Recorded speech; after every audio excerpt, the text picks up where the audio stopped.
Start your summer road trip at Midas and get up to $30 off your next repair service. Plus, get a free closer look vehicle check to make sure your road trip ready. So if you need a brake service, an alignment check, or tune-up, hit up Midas for up to $30 off. For more details, request your appointment at Midas.com.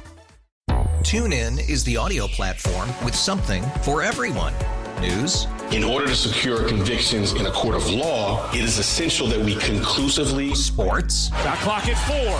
Doncic. The step back 3. You bet. Music. You set my world on fire. Yes, and even podcasts. Whatever you love, hear it right here on TuneIn. Go to TuneIn.com or download the TuneIn app to start listening. Save on Cox Internet when you add Cox Mobile and get fiber-powered internet at home and unbeatable 5G reliability on the go. So whether you're playing a game at home, yes, goal, or attending one live, you can do more without spending more. Learn how to save at cox.com/internet. Cox Internet is connected to the premises via coaxial cable. Cox Mobile runs on the network with unbeatable 5G reliability as measured by Ookla LLC in the U.S. 2H 2023. Results may vary, not an endorsement. Other restrictions apply. Stand by for an urgent bulletin. This is the Bob and Jeff Show, starring Bob Lutz. Who's better at this job of radio? You shut your mouth when you're talking to me. Jeff Lutz. Really good to great, depending on the day. wow! Hey, isn't that exciting? 97.5 and 1240 KFH. It's showtime, baby! You go wacko, bananas, nuts, crazy, unbelievable! Good afternoon, everyone. Welcome. It's the Friday edition, the Bob and Jeff Show, KFH Radio. Bob Lutz, Jeff Lutz, your co-hosts. Max Power, producing and engineering the show. 869-1240, the phone number. We got the U.S. Open ongoing. We got the Wichita Open ongoing. We got the Cardinals and the Cubs slogging along. What do you mean? It's 0-0. Kyle Hendricks look like Cy Young. It's a sad situation. Kyle Hendricks has been in Cy Young conversations in the past. He's not very good anymore. Terrible. But at one point, that was him. He's terrible this year, and well, so are the Cardinals. Well, they're not terrible. They're just not very good. There's a difference. And you're not allowed to call anybody that I root for terrible. Well, you only root for one team, and when they're took terrible. Wicks out in the first inning or the second inning. What happened to him? He got hurt. And we still can't do anything with Hendricks. Too bad. Sorry. What are you sorry about? You don't care. No, I don't. You don't care a thing about it. But when I spoke poorly about the Cardinals, you get mad. When I express sympathy and empathy about the Cardinals' plight, you get mad. So it doesn't really matter. I'll just say whatever I want. How about that? By the way, our U.S. Open picks that we made on Wednesday's show, you're having a terrible run of it. No, I'm not. I've got like 3 guys up at the top. The other 4, I don't know if you any of them. You got to have 5 make the cut. No, you got to have 4 make the cut. You got to have 4 make the cut. How's that going to work out? I don't know. I don't really know who my other 4 are. I know Sam Burns did not do a whole lot. I think who's another guy I had? Somebody dropped off. Shoffley. Shoffley's doing fine. Matsuyama's doing fine. Aberg's doing fine. The other guys, Scheffler's bad for you, which wasn't expected. But I got Cantley. You have 3. I have 3. DeChambeau and McIlroy, who are together right now, a combined 12 under. Great. You got Aberg, Matsuyama. That's 7 under. Who's your other guy? Shoffley's at 1, I think. Yeah, you're 8 under. I'm not worried. 4 strokes. That could be made up in 2 holes. You even have a 4th guy. I don't know. Who are my guys? Homa. He's not in there. No, he's bad. Fleetwood had a terrible day. Hovland is bad and Burns is bad. I might not have 4 make it. I got Cantley. Koepka is holding his own. He's even. Cam Smith will make it. Morikawa, what happened to him? He's like 1 over or something. Well, I need him to be better than that. All your guys will make the cut. You're going to win. Is Morikawa going to make the cut? I thought he was up there like 1 over, but maybe not. I don't see him. If you knew how to do a Control F search, then we could take care of this. He's even. Yeah, I'm good with him. What about Cam Smith? He was 1 over also, I believe, the last I checked. Cam Smith's 2 over. So you're fine. I'm going to lose. Scheffler's my worst guy. Who would have thought that? Nobody. So there you go. You're going to lose. Yep. But I won the last poll. I've been winning polls like it's going out of style. And maybe it is. Dominant. Because nobody voted. Dominance by me. Here's what we have on the show today. Are you ready for this? Yeah. Stand by. I gotta do a little check. You know what I do. I don't know what you do. I don't know what you're doing. Well, I gotta check this. So we have at 2:25 Dan Schlossberg, who's written a book on Henry Aaron, Home Run King, it's called, The Remarkable Record of Henry Aaron. I'm very curious to talk to Dan about, what are we, 50 years later now? Exactly. So what's this book got in it that others haven't? And we'll talk to Dan Schlossberg about that. I'm going to need... It traces his odyssey from the segregated South to the baseball world revolutionized by Jackie Robinson. It reveals how the New York Giants nearly beat the Boston Braves into signing Hank Aaron. Is that a revelatory piece of information? I think so. Have we not known that before? I don't know that I did. I need a good Hank Aaron biography because the one by Howard Bryant, not to disparage Howard Bryant, quality journalist, but it was absolutely horrific. Well, that's too bad. I don't know that you're the judge of what makes Howard Bryant's work good or bad. For me, it was horrific. I'm only stating an opinion, but it was like he just did a play-by-play of every game Hank Aaron ever played, and it was very boring. Well, I dang near got into that with Bob Gibson. Yeah, but that's different. Yeah, but there was a time. There was a time when I was, I won't say I was on the cusp, because that would be an exaggeration, but I had done a lot of the legwork. So here's the question then. Do you realize that I had gone back and found every box score from Gibson's 68 season? Oh, I had found every 'Cause St. that's Louis available. Post-Dispatch game story from the 68 season. Every front page of the Post-Dispatch on the day that after Gibson pitched. You understand what I'm saying? Right. The next day's paper that covered his outing. Yeah, I get it. I had done all that, and it wasn't easy. Here's my question. We talked earlier this week about me starting a collegiate summer baseball team, which, is gone already. It's not a good idea. It's already gone? But we'll see. And maybe it's gone. Maybe at some point in the future that's a possibility. Probably not today. Uh-oh. But was your immediate disposal of that idea a reflection of your missed opportunities and the ideas? Oh, heavens, no. I don't miss many opportunities. Oh, okay. I don't feel like I miss many opportunities. Well, you missed an opportunity to write this book. I did. My job, my career got the better of me there. But I went down the road for sure, and I went long down the road. And where I got kind of turned away was being told that it'd be very hard to get an interview with Tim McCarver, who was vital to that. Who told you that? One of my contacts in St. Louis, somebody I went through at the time, talked about. Just said it'd be next to impossible to make that happen. And that was a deterrence that probably got the best of me. Too bad in some ways. But, I don't know. You could have gotten I don't live in regret. archive stuff. No, you got to get McCarver.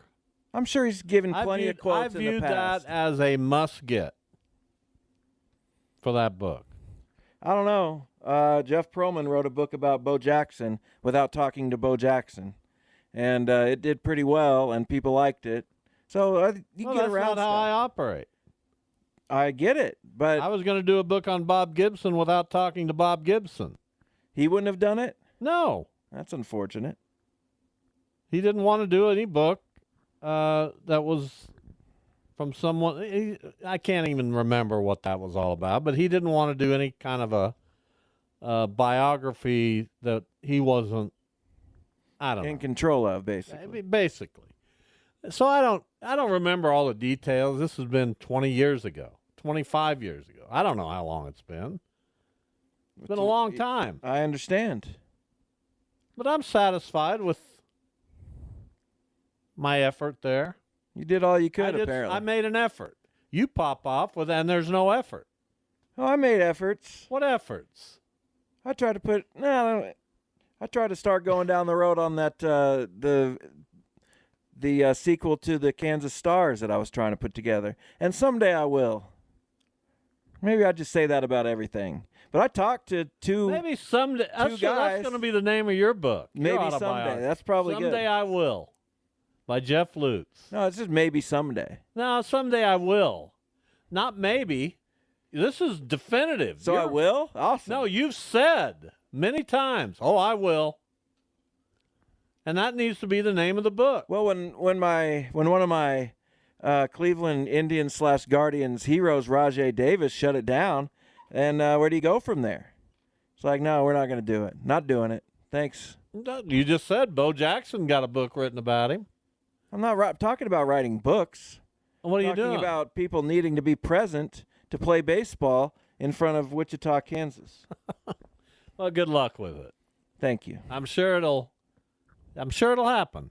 Thank you. I appreciate it. Doubtful. 869-1240. Anyway, we got Dan Schlossberg at 2:25 today. At 3 o'clock, we will be joined by Marcus Bird. He's right there. He's shot 63 and 66 in his first two rounds at the Wichita Open. Currently 11 under, tied atop the leaderboard with Pontus Nyholm of Sweden.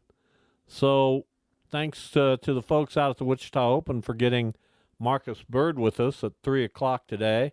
And at 3:25, the new executive director of the Wichita Orpheum Theater, Stacy Olden, will join us. I'm very curious about the Orpheum. Stacy's outstanding. I'm glad she got this position. What was she doing before? She was there in some capacity, but now she's the executive director of the Orpheum. And we still have the Orpheum closed for, what, another several months? Well, no, it's not closed yet. That stuff hasn't been officially. That hasn't been officially announced. Okay. It's not closed. I don't know where you're getting your news. Not closed. Is that a 12 news? No, I don't think it couldn't have been if it's not accurate. Is that something that you've uncovered at 12 News? I don't know. I just thought I'd heard that it was going to be the look closed. of a leader, as we used to call it. We don't even have. We're so good. We don't even need a slogan anymore. We're just 12 News. Why not just be a leader? Why have just the look of a leader? I don't know. Why do they say at the beginning of our weather reports, now your accurate Storm Team 12 weather forecast? It's going to be inaccurate? I think we should expect that it'll be accurate. But what I'm asking you is, if you're a leader, do you need to tell people you have the look of a leader? Yeah. My view is that if you're a leader, we already recognize the look. So it should have just been leaders? Eyewitness News 12. Leaders. Leader. The look of a leader. No, not the look of. That's poetic, though. That's that's something that rolls off the tongue and sounds good. It's superficial. Everything's superficial. Hey, man, I may not be a leader, but I sure look like one. No, we have the look of a leader. That was a bad slogan from the get-go. No, we have the look of a leader. We're not just leaders. We present ourselves as leaders. We look like leaders. We carry ourselves. And I think you need to stop watching. You need to turn that during game those off. years. You need to turn that game off. I think I called the station during those years and expressed my dissatisfaction. No, you didn't. What do you think about this, though? Changing subjects, because I did voice my dissatisfaction with some folks last night at Riverfront Stadium. And I just told you how I feel about it. But how do you feel about giving walk-up music to the opposition? Don't like it. No. Awful. Is that what's happening now? That's what they started doing last night. And I went in there after the game. I said, whose idea was it? And someone said, well, it was mine. And I said, well, it was a bad idea. Well, why don't they shut that down? They should. And the Windsurge lost. Nobody got it. Nobody cared. Nobody understood. Nobody knew what they were doing. So they went to the players of the opposing team? No, they didn't ask. They just played these random songs. Well, I don't get it. Nobody got it. Well, I mean, we need to look into it. Sure, Jay Miller will take care of it. Somebody needs to. Who's the new GM? Matt something? Robertson? No. Matt something. Well, why don't you know his name? I don't even see him around very often. Doesn't he come up there? He does not. Matt Hamilton. Matt Hamilton. Yeah, I don't like that. Nobody did. Well, this is enemy territory. You're coming here to play the wind surge. You're not coming here to be entertained by the wind surge. Exactly. It didn't work because they blew a late lead, and I guess try it for a night, see how it goes, but when you get feedback from a guy like me who's been through everything, and you've been through everything, and they say it's bad, then it's bad. You've Sorry. been through everything. I think so, yeah. My goodness, the pompousness of that statement. I've seen it all in baseball, haven't I? Pomposity. Which is correct, pompousness or pomposity? I don't know. Or just the pompous nature? What is the plural? I think pomposity is a word. Isn't pomposity, the quality of being pompous. What about pompousness? I don't know. Well, look it up. I figured pomposity might be a word. That's not really a word. Pompousness?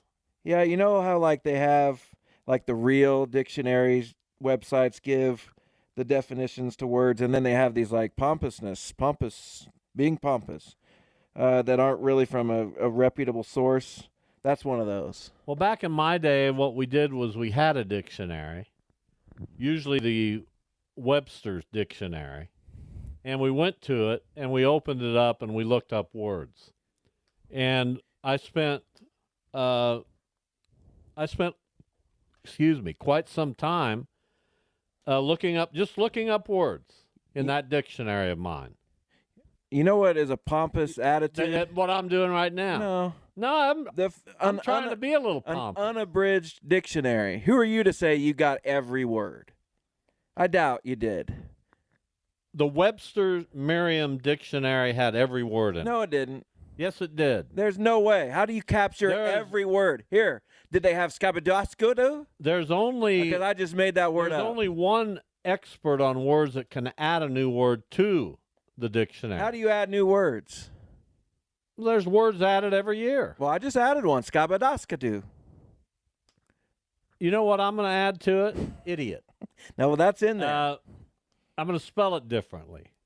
Oh, really? Yeah. Like how? I-D. You should have said, if you were funny, you would have said Jeff. U-T. Idiot. Idiot. Not idiot. Idiot. But I don't think there's a way to capture every single word in a language in a dictionary. It's impossible. Well, I think you can do it. Do we add words? That's a question. We have added words. Not slang. No, we have added words. But do we add words daily? Not daily. There are... Look it up. There's words added all the time. How often do we add actual words to the language? All the time. It happens all the time. Some words get used so much in society that they eventually get added to the dictionary. That's the way it's been forever. But a lot of those are slang. Around 5,400 new words are created every year. So not just every day, many a day. 100? I don't know how to do math. No, not 100. Yeah, 100. No. 3,650. Between 15 and 20 words a day. Let's do that. You're the worst mathematician I've ever known. Here. I raised you. This is what when you started to fade academically in junior high, middle school, this is where it shows. 14.8 words. Right. This is where it shows. No, that was a tough one. That's 1,000 words a day. That's a tough one. They had 5,000 words a year. That's 1,000 a day. Yeah. I mean, that's... For a week. Don't you feel a little bit... Well, I thought I said 100. Well, whatever it was. Because 3,006... 100 words a day. Yeah, because would be 36,500 Yeah, I only added 10, 3650. That would be 10. Why at my 100, age... you got to add 2 zeros. Why at the age of almost 70 am I able to do this? Because there's a lot of stuff you can't do. Name one. Name one thing. Name every word in the dictionary. You can't either. Name something you can do. That's why I'm talking about unabridged 15 new words a day. Unabridged. My goodness. Give me a break. By the way, I wanted to tell this story briefly. The U.S. Open is taking place at Pinehurst in North Carolina. I played that course back in 1979. You want to guess as to how and why that came about? You did it for some story, I assume. No. I was in North Carolina. Can't remember exactly where the McDonald's All-Star Game was played in 1979. Probably like Greensboro. No. It might have been, it was a smaller, it wasn't Charlotte, Raleigh, Greensboro. It might have been Wilmington. That was a loaded McDonald's All-America class, and it included Ricky Ross and Antoine Carr from Wichita.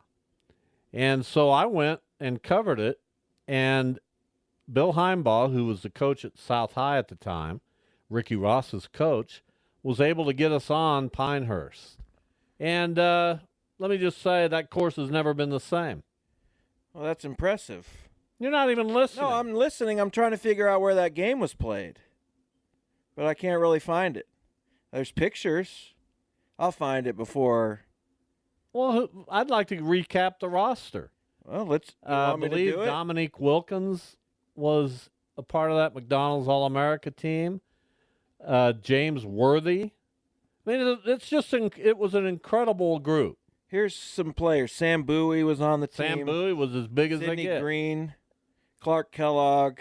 Big time. Greg Kite, who went on to he's good as a Celtic. Ricky Ross, Byron Scott, Derek Wittenberg, Dominique Wilkins, James Worthy, Ralph Sampson, Isaiah Thomas. I mean, think about that for a minute. John Paxson. Wait a minute. Antoine. Shut up! I'm naming the roster. Do you understand how impressive that is? Yes. That's probably the best McDonald's All-American roster of all time. I'm not disputing it. All right, we'll take a break. We got an interview coming up with Dan Schlossberg. He's written a new book about Henry Aaron and his home run record.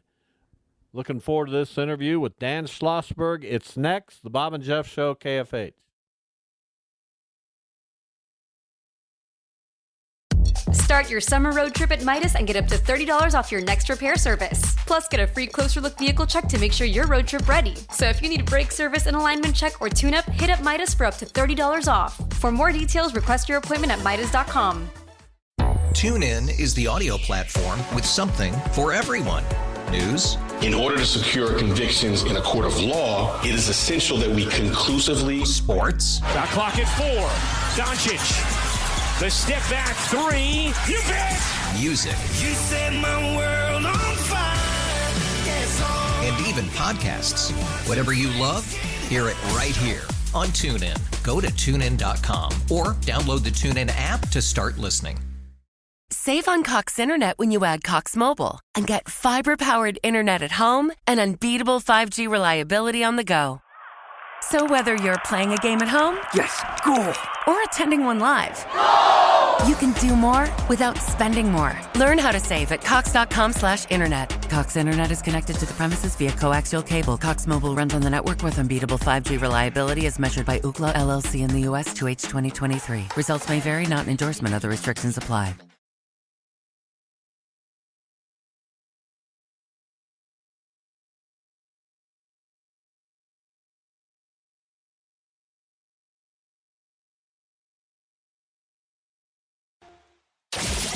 This is the Bob and Jeff Show on 97.5 and 1240 KFH.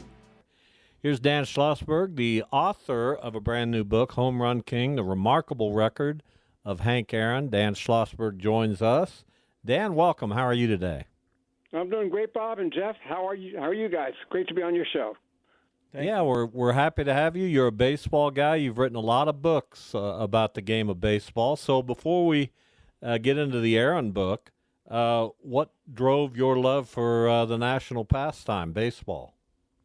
When I was 9 years old in 1957, my dad and I sat in our living room in New Jersey watching the old black and white Zenith TV, He turned off the sound and talked to me and told me what was going on.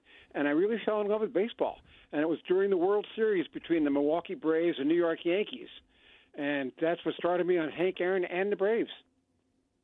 Isn't that amazing? I don't know if you've read the Why We Love Baseball book by Joe Posnanski, but he wrote about it too. When you ask people why they love baseball, it's never because I love the strategy. We obviously learn to love the strategy and everything about it, but it's always a story from your childhood and remembering. It's the same way for me, sitting up in the press box here in Wichita and watching minor league games. That's a great story. Yeah, thank you. You got to start somewhere, and that was a good one. So you mentioned your appreciation and I presume adoration for Henry Aaron started at an early age. What prompted you to write a book about something that's been written about a lot? What made you go down this path, Dan? Well, actually, there are a couple of answers to that. Number one, this is my second Hank Aaron biography. I wrote one 50 years ago called Hammerin' Hank, the Henry Aaron Story, that coincided with his breaking Babe Ruth home run record. And that one is really a straightforward biography, just talking about his baseball career. And he was still an active player at the time that book came out. But so much has happened in the last half century with Aaron and with baseball that I thought it needed another telling. There was so much going on. For example, Aaron became an executive with the Braves who actually cut Brian Snitker, who was a minor league catcher who couldn't hit. He offered him a coaching job in the Braves system, and the rest is history. That happened 48 years ago. Aaron also cut his son, Larry Aaron, his oldest son, also couldn't hit, told him to get his education degree. Larry did that, became a teacher in Milwaukee, and scouted for the Brewers for 24 years. So lots of factors went into this book. It's not just Aaron's remarkable record as an athlete, but as a civil rights advocate and as a humanitarian. Do you think there are still things about Hank Aaron that are yet to be uncovered, or that his legacy, while amazing, do you see it evolving still in the years after his death? I do, because first of all, his widow Billy is still with us, and secondly, many people who knew him, worked for him, are still around, and his name is still gold in Atlanta. They still have 44 carved into center field at Truist Park. They're going to have a moving ceremony at the All-Star Game in 2025 when they have that in Atlanta. There's an exhibit ongoing at the Atlanta History Center that opened April 9th and is going to go right through that All-Star Game. So his name is still incredible in baseball. Dan Schlossberg is our guest. He's got a new book, which is kind of an old book. You're kind of an update from your biography about Hank Aaron from 50 years ago. This one called Home Run King, the remarkable record of Hank Aaron. So his record was broken by Barry Bonds. And some of us, I'm an older person, I don't appreciate the fact that record was broken by someone like Barry Bonds.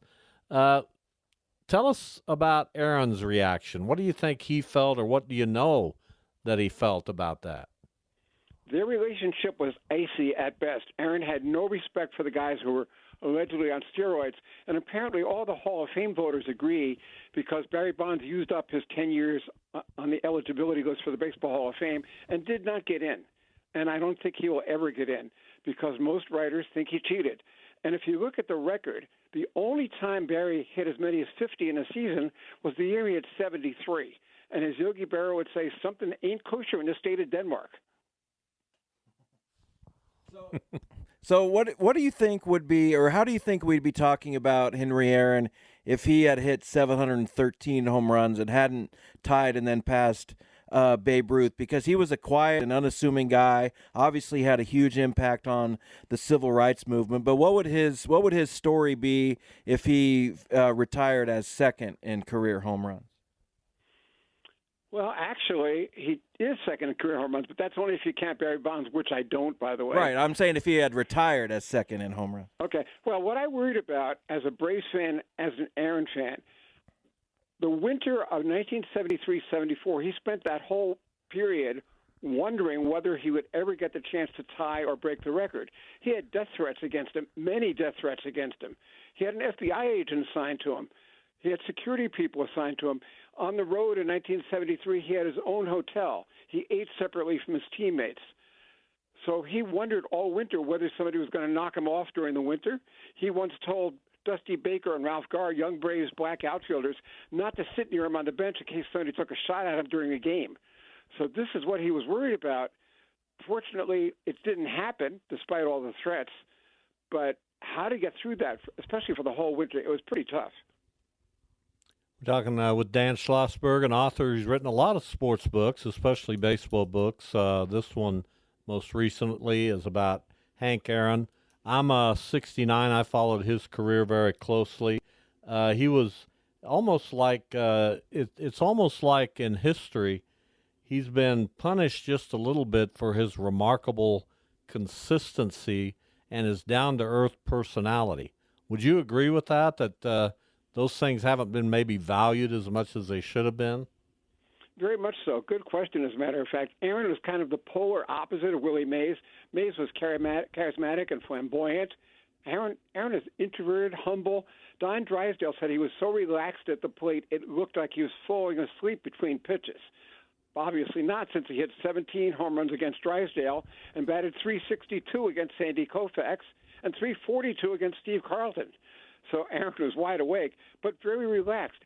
And as a person, as a black man, he learned to turn the other cheek. He followed the lead of Dr. Martin Luther King and just, didn't respond to all the race baiting, the epithets, the racial bigotry that went on. And that enabled him to do things like integrating the all-white Sally League in 1953 when he was in the Braves minor league system. And then later on putting up with all the abuse that he got when he was approaching Babe Ruth's record, a record held by a white man that a lot of bigots did not want to see fall to a black man. And before my son Jeff asks a question, one of the things I remember the most about Hank Aaron, and it's not a big deal, but it was unusual. He always carried his batting helmet to the plate and then put it on when he stepped in the batter's box. I thought that's what I remember about Hank Aaron. Did you write about that? A lot of players say that they don't have any superstitions, but they all do. Every one of them does. They don't step on the white lines. I mean, little things. And little things like carrying the batting helmet and putting it on as he got to the plate, same idea. These guys are superstitious. Aaron wanted 44 because he thought double-digit numerals would help him, be lucky for him. He wore number 5 as a rookie. So there are little things the players do all the time that are superstitions, and, they believe in them. So I'm curious because you wrote or co-authored an autobiography of Milo Hamilton, who was the Braves radio voice at that time, and I spent a little bit of time in Atlanta several years back and heard some stories about him, and I just was curious about what your impressions of him were, what it was like working with him, and how closely his baseball life is intertwined with that of Hank Aaron. I'm glad you brought up Milo because Milo doesn't get enough respect. He is in the broadcasters wing of the Baseball Hall of Fame. He was elected there in 1992. He was also with 8 different teams as a broadcaster, but worked something like 63 years in the major leagues. I think only Vince Scully has a longer tenure as a broadcaster. But I loved working with Milo Hamilton. I've done 3 autobiographies as a ghostwriter. Milo, Ron Bloomberg, who's from Atlanta, but played for the Yankees, and also Al Clark, the umpire for 26 years. Milo, of the 3 of those, was most prepared. He came with notes. He knew his stuff. He remembered things. He pointed out things. He was very good with stories, anecdotes, had a great sense of humor. And I learned a lot about Milo as a man that I didn't know. For example, he was a huge fan of Stan Musial. I did not know that until I got to working with him. But it was great to work with a professional like that. He was professional in the booth. He did a great job, and he had a great voice. In fact, if you go to the Baseball Hall of Fame and you watch their introductory movie, they show you Aaron's 7/15. But the soundtrack that they paired with it is Milo Hamilton's WSB radio call, not Vince Scully's call for the Dodgers, not Kurt Gowdy's call for NBC, but Milo Hamilton's radio call. So I think that says a lot.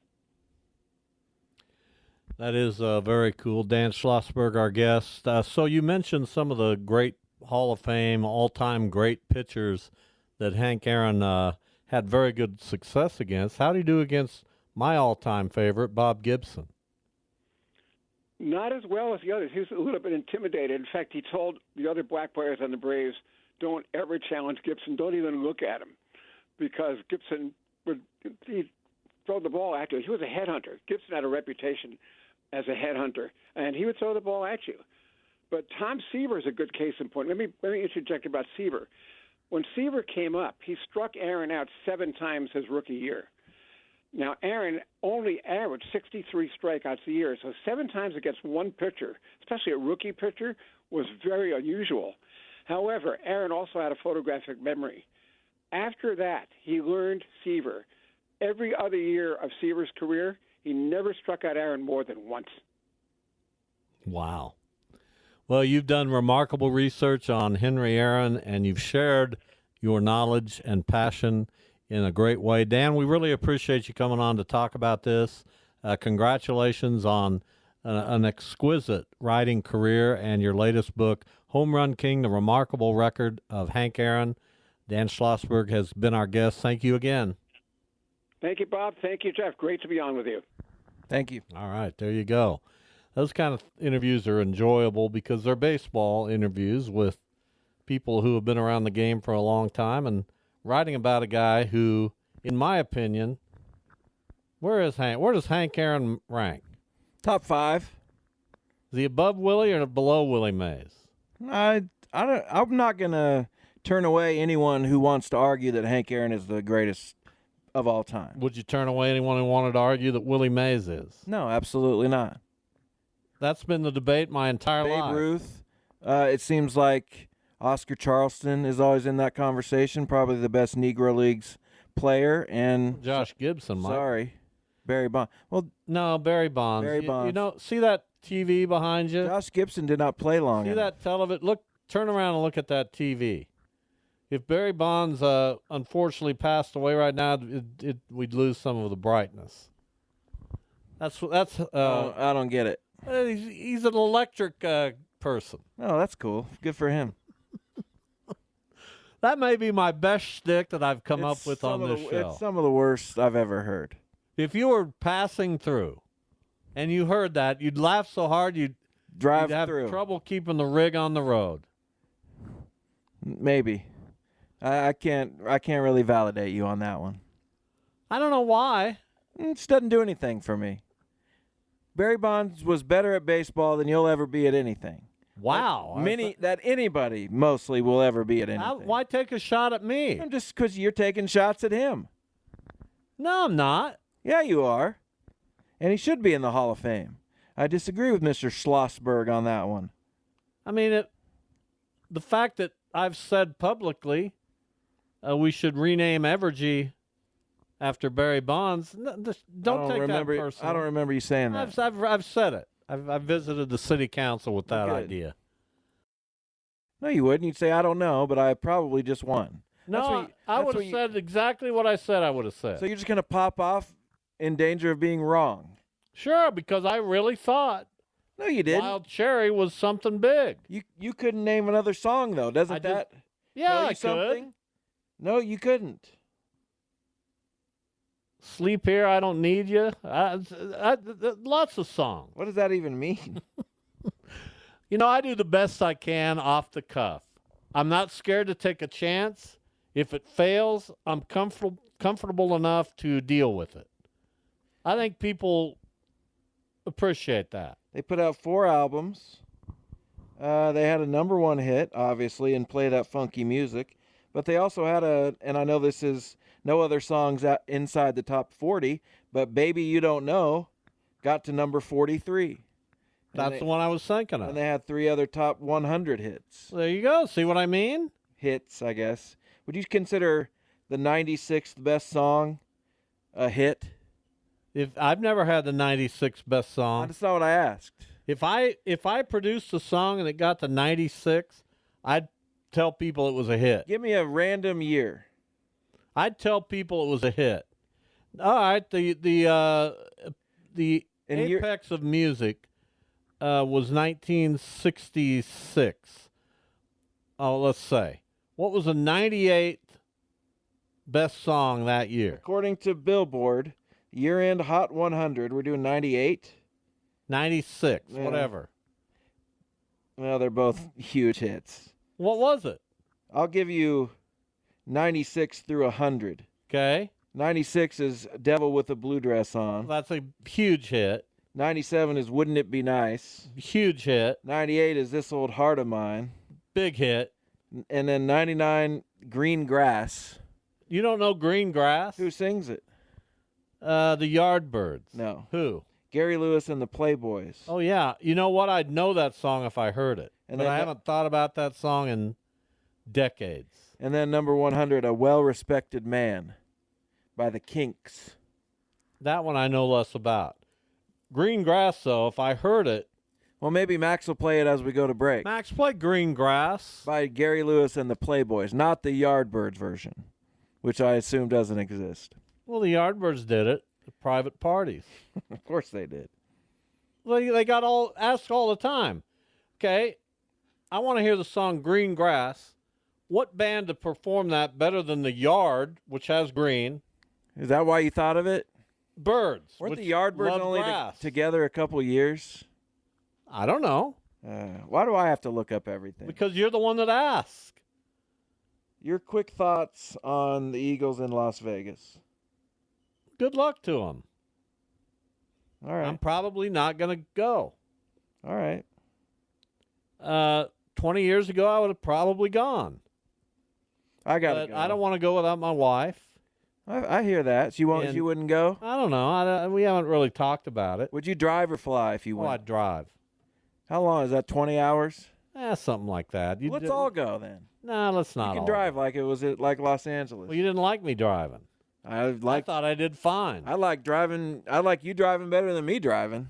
I thought I did fine, except for the motorcyclist I almost crushed. But it was his fault. In L.A.? Yeah. Yeah, that was scary. Well, but listen. Don't bring a motorcycle through an intersection late. I hear you. I already had the green arrow, and I was turning there. Here comes this motorcycle. I don't do anything with motorcyclists. I just stay where I am. They weave in and out of traffic. I don't like motorcyclists, generally speaking. Well, I don't mind them. You got to be cautious. Some are out there safely, but many are not. Listen, I undertook the challenge of driving to L.A. I understand. And driving in that traffic without blinking. It's just. I drove a little bit in LA. I got it. When we got food and stuff. I got it. I found Dodger Stadium from where we stayed. Everybody found Dodger Stadium. I got that handled. The parking, I remembered where we parked. Yeah, right back there. Yeah. Over the wall, over the center field You had no fence. clue. You'd still be there. No, I wouldn't. We parked behind the center field You'd be going to the Rangers-Dodger game tonight because sweet. you hadn't left. I made a go of it in L.A. That's pretty impressive, if you ask me. Max, I didn't hear you.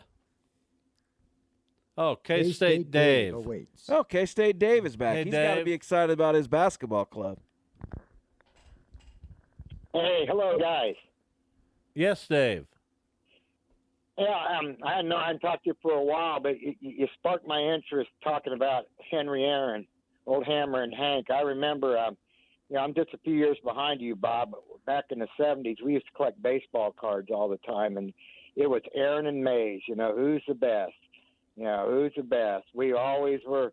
I loved Aaron, and my friend loved Mays. I mean, they were both five-tool players. I mean, they were the best at their game, no weaknesses. But I'll tell you, Hank outdid Willie, because in the mid-'70s, when Willie went to the Mets, he lost it. But Aaron kept hitting 40 home runs all the time until he broke the record. But I wanted to tell you this: when he went to Milwaukee, we always went to Royals games from Marysville about 3 or 4 times a year on the weekend, and stayed at the Sheraton Royal trying to get autographs from the guys coming out in the lobby, taking the bus over to the stadium, and we were going to get his autograph. That night, we saw Hank Aaron with another guy. I don't know if it was his son or somebody, sitting in the bar at the Sheraton Royal. And I said, man, I brought a lot of baseball cards for him to sign, thinking we'd get him. I went over there and talked to him. He signed all 10 of those baseball cards. that I brought. I'll never forget it. It was like 74, 5, one of his last years. I just couldn't believe it. I was so happy, and I'll never forget that for as long as I live. Nor should you. That's amazing. It was. What do you? Why would you forget that? That's big time. So Hank Aaron, hold on. You brought up something I want to talk about. You said that Hank Aaron kept going strong while Willie Mays more or less faded. Right. There's some accuracy. There's some accuracy to that. Hank Aaron probably did have a little bit better run later in his career than Willie Mays did. But you got to remember, Willie Mays spent his entire career playing center field first at the Polo Grounds, covering an unbelievable amount of ground, and then at Candlestick Park, dealing with the wind and the swirling nature of all that. Willie Mays had a much more challenging you could hit home runs aspect to his game playing center field. Yes, you're right. Aaron played right. You're exactly right, Bob. He had a lot more range. And Aaron, when Mays went to San Francisco, he got screwed a lot of home runs out of that wind when he went to San Francisco. He probably lost 100 home runs batting in that ballpark. But Aaron, very difficult to pick between the two, in my opinion. Yes, you're right, Bob. I just look at Aaron having a better later career, but remember, he was earlier. He came up in 54. I actually have his rookie card in 54. He signed it. I don't know. That's got to be a $10,000 card. I don't know what the condition is on it. I don't know how you'd grade it. But it's priceless. Is what it is. Yeah, you don't do anything with that. Thank you, Dave. We appreciate it. Good to hear from you. Talking to you. Yep, thank you. Thanks. All right, time for a break. K-State Dave's best call ever. Yeah, good stuff. Marcus Bird will join us next. He is a rarity, an African-American professional golfer, and he is currently tied for the lead in the Wichita Open at Crestview Country Club. Looking forward to talking to Marcus Bird, our guest next. Start your summer road trip at Midas and get up to $30 off your next repair service. Plus, get a free closer look vehicle check to make sure you're road trip ready. So if you need a brake service, an alignment check, or tune-up, hit up Midas for up to $30 off. For more details, request your appointment at Midas.com. TuneIn is the audio platform with something for everyone. News. In order to secure convictions in a court of law, it is essential that we conclusively. Sports. Shot clock at 4. Doncic. The step back 3. You bet. Music. You set my world on fire. Yes, and even podcasts. Whatever you love, hear it right here on TuneIn. Go to TuneIn.com or download the TuneIn app to start listening. Save on Cox Internet when you add Cox Mobile and get fiber-powered internet at home and unbeatable 5G reliability on the go. So whether you're playing a game at home, yes, goal, or attending one live, you can do more without spending more. Learn how to save at Cox.com/internet. Cox Internet is connected to the premises via coaxial cable. Cox Mobile runs on the network with unbeatable 5G reliability as measured by Ookla LLC in the U.S. 2H 2023. Results may vary, not an endorsement. Other restrictions apply.